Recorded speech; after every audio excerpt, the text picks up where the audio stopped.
있잖아요. 요즘에 강의를 가보면 정말 강사 되고 싶어요 하시는 분들 참 많아요. 특히 20대, 30대 젊은 친구들 한 10명 중에 한두 명 꼭 그런 사람이 있어요. 남들에게 꿈을 주는 강사가 되고 싶어요. 이런 얘기 정말 많이 하거든요. 그래서 그래 올라와 봐 해서 제가 무대에서 실주리 시켜보면 정말 말을 진짜 잘해요. 끼도 있고 말도 잘하고 퍼포먼스도 제법이고 그런 친구들. 근데 제가 보기에도 정말 잘할 것 같긴 한데요. 그때 제가 꼭 묻는 질문이 있습니다. 꿈에 대해서 얘기하고 싶다고 했잖아. 꿈을 주는 강사가 되고 싶다고 했잖아. 그러면 무슨 말을 할 건데 그것에 대해서? 어떻게 꿈을 가지라고 할 건데? 그럼 너는 어떤 꿈을 이뤘고 그 꿈을 이루는 과정에서 어떤 산을 넘고 어떤 강을 넘었다고 얘기할 건데 말해봐. 그러면 대부분 이렇게 말합니다. 아직 없어요. 당연하죠. 아직 나이가 어리잖아요. 경험도 부족하고 무엇인가 겪어본 것이 별로 없으니까요. 이런 생각 한번 해보세요. 말을 잘한다는 건 타고난 재능이에요. 원천기술이라는 거예요. 원천기술. 타고났다는 거. 근데 이게 세상에 팔려나가면서 거래가 되려면 거래가 될 수 있을 만큼 팔려나갈 수 있을 만큼 제품이 돼야 되죠. 그러려면 이건 가공을 해야 되잖아요. 근데 가공할 만한 재료는 없고 원천기술, 즉 말만 잘하는 기술만 있는 거예요. 그러면 이건 절대 제품이 될 수가 없어요. 팔 수 없죠. 자, 겉을 싸고 있는 재능이 아무리 화려해도 그 안에 컨텐츠, 그 안에 내용이 이 두 개가 합체가 되는 거죠. 그러니까 말하자면 원천 기술, 말 잘하는 것과 그 안에 내용들, 가공 기술이 합체가 되지 않으면 이것은 절대로 하나의 제품으로 탄생할 수가 없어요. 이것은 하나의 결과가 될 수가 없는 거죠. 그냥 말을 잘하는 과정만 있을 뿐이지 결과를 얻어내는, 강사라는 결과를 얻어낼 때까지는 그 안에 내용이 있어야 되거든요. 그게 없으면 안 돼요. 사실 저도 다행히 말하는 재능을 타고난 것 같아요. 그리고 20대 때 제 나름대로 콘텐츠를 채우는 노력을 지금 와 생각하면 그걸 한 것 같더라고요. 사실 제가 피아노 학원을 한 그 콘텐츠가 제가 남들에게 강의할 때 첫 번째 내용이 됐습니다. 20대 중반에 대출 얻어서 어렵게 학원 차렸고 그 학원 운영하느라 정말 고생 많이 했거든요. 학교 선생들도 그 당시 별로 안 했던 가정 방문도 하고 매일 새벽 4시 반에 일어나서 학생 카드 보면서 연구도 하고요. 그렇게 피아노 학원을 통해서 산 건너고 강도 건너고 험한 길 많이 겪어왔거든요.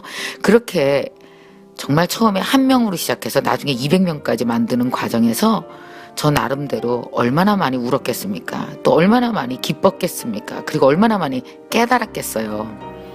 그런 것들 사실은 써놓지도 않았었거든요. 근데 나중에 말할 때 보니까 거기에 있던 모든 내용들이 남들에게 꿈을 주는데 딱 통하더라고요.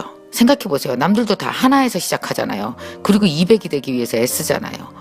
남들도 다 아무것도 없는데 그냥 내 몸 하나 갖고 시작해서 무엇인가 되려고 애쓰잖아요. 그러니까 그것이 똑같은 직업이 아니라 할지라도 서로에게 통하는 바가 있었던 거죠.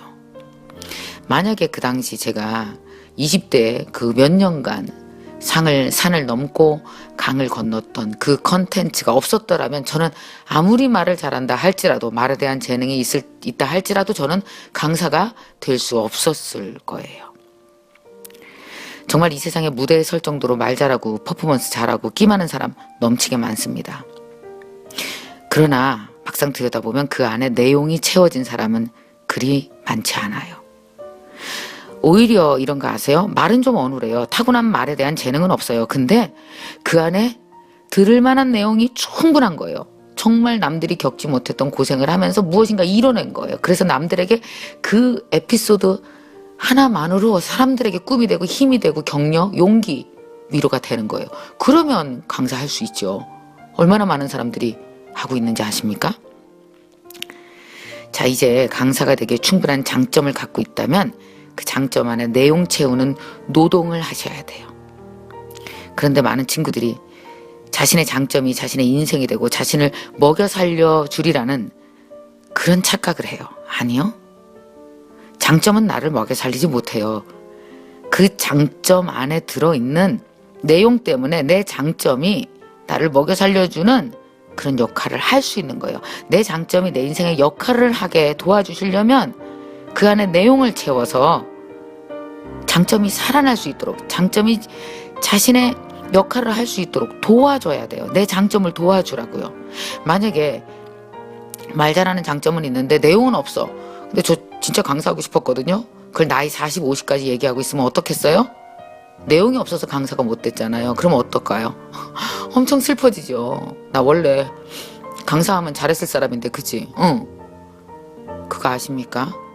오히려 장점이 없는 사람보다 장점이 많은 사람이 그 장점을 제대로 살리지 못했을 때 나중에 훨씬 더 한두 많이 남고요.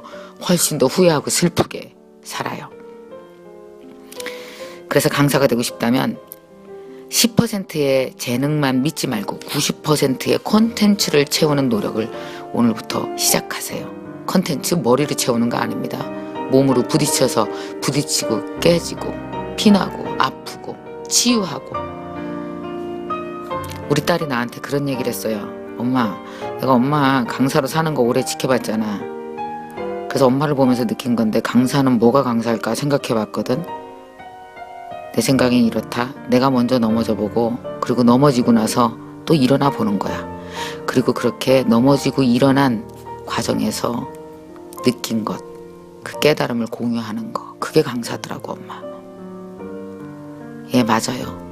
많이 넘어지십시오. 많이 깨달으십시오. 그리고 여러분 장점과 합쳐져서 정말 스스로 기특한 사람, 행복한 사람 다들 되셨으면 좋겠어요.